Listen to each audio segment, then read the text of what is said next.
L'entrepreneur, il va pitcher et moi, je vais juste orienter la session afin de me rassurer que tout se passe bien.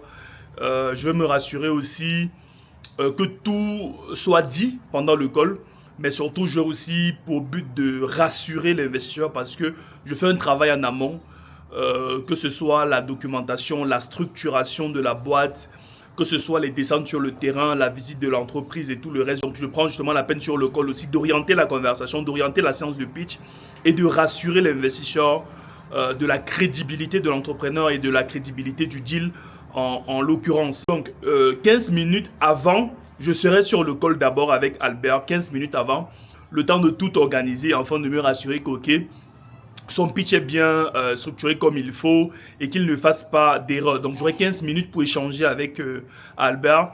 Il va pitcher justement sur le call pendant à peu près 20 minutes.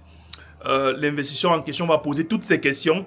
Une fois qu'il pose ses questions, Albert va se charger de répondre à aux différentes questions qui auront été posées.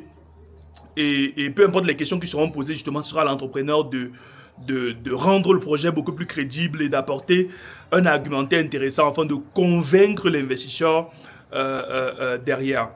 Maintenant, une fois que la séance de pitch sera finie, à la fin, l'investisseur va directement se positionner.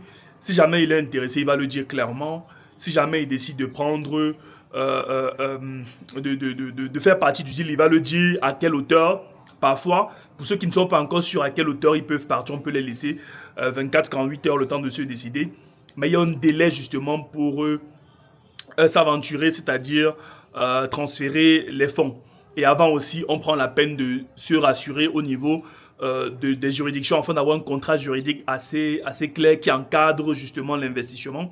Donc voilà, mes équipes juridiques se chargent justement de vérifier ça. On fait des contrats en béton afin de protéger et l'entrepreneur et protéger aussi et l'investisseur qui apporte le capital pour que le deal puisse être équitable. Une fois qu'on a fourni ça, l'entrepreneur maintenant va présenter ce contrat à l'investisseur en face afin de se rassurer que le contrat il est équitable. Et nous derrière, comme on a l'habitude de faire ce type de deal, on sait justement quelles sont les différentes attentes des investisseurs, qu'est-ce que les investisseurs recherchent, quelles sont les différentes questions qu'ils peuvent poser.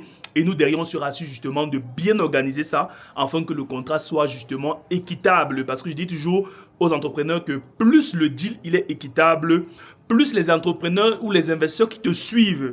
Par exemple, quand tu veux lever 10 millions, les investisseurs qui te suivent pour la levée de 10 millions, c'est les mêmes qui te suivront, par exemple, l'année prochaine ou peu importe la période, quand tu voudras lever 30 ou 50 millions. C'est les mêmes personnes parce qu'ils vont se dire, celui-ci, c'est quelqu'un de juste. J'ai déjà dit là avec lui, j'ai eu un rendement intéressant. Pourquoi pas refaire la même chose quand on est sur un deal beaucoup plus grand?